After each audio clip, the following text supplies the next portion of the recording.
I have something to say.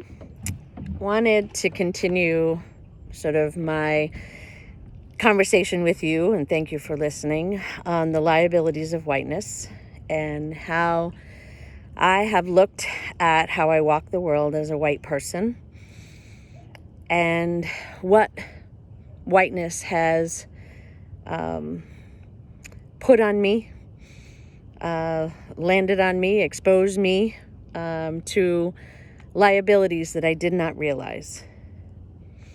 And one of the things that I honestly believe is that whiteness has allowed me to believe things that are not real.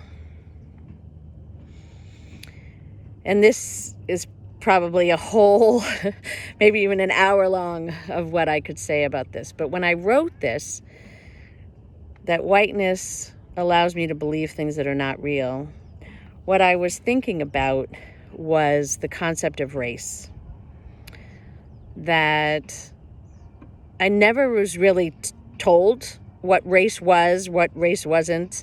Didn't really even understand maybe even the word race, right? I was raised in a predominantly white community, all white people, all white teachers, all white doctors, white people in my church, all of that. There very few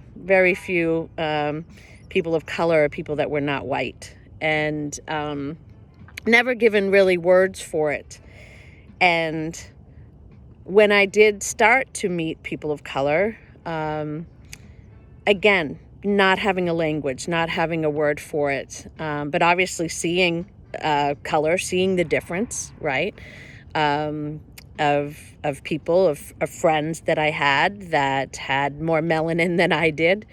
But again, not having the words for it. And so when I think about that, that is a liability, right? When you don't understand the way the world works, you don't understand why we have skin color difference, why we have different melanin tones, and why we look different, right? Our hair shape and nose shape and eye shape and all of that good stuff as human beings.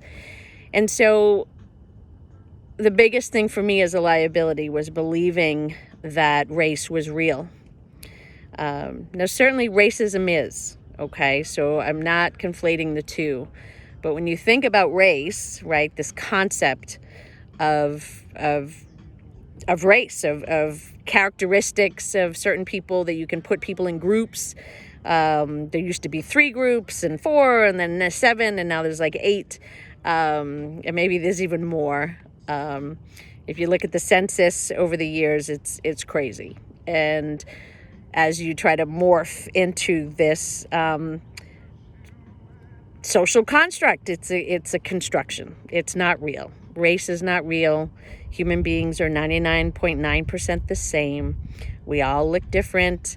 Even when we're in our own families, we look different, right? Different color hair, different color skin color, all of that could be different even in your own family. But certainly, for me, believing that race was real and that somehow people that look different from me weren't the same in terms of biology, in terms of genetics, in terms of who we are as a human species, right? That we're all one species, we all 7-8 billion of us on the planet, we're all one family.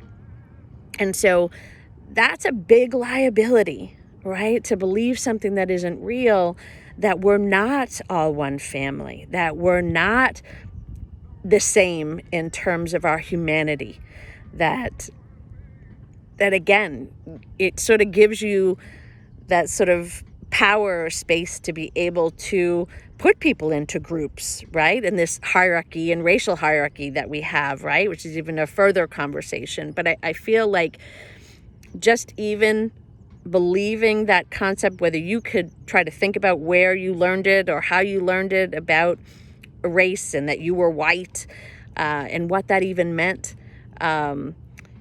Again, it's it's a huge liability because it just leads us down a path to believe that we are not all connected, that what happens to you happens to me. And again, we can't, in this power structure of white supremacy, that line of thinking doesn't work, because then there is no the other.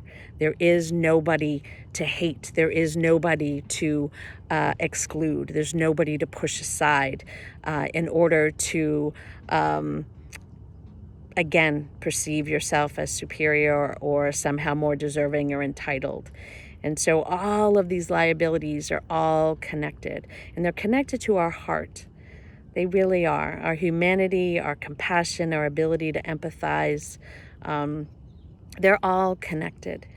And it's so powerful to do this thought process and sort of think and really think back about your journey, how you walk the world as a white person, and your racial awareness, and what that all means to you, and what that all means to you now.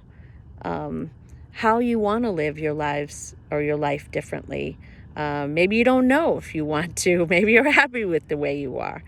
And that's fine too. But again, I would say, with these liabilities not sort of in check or in your consciousness and understanding how you walk the world, it hinders our ability to connect to people of color.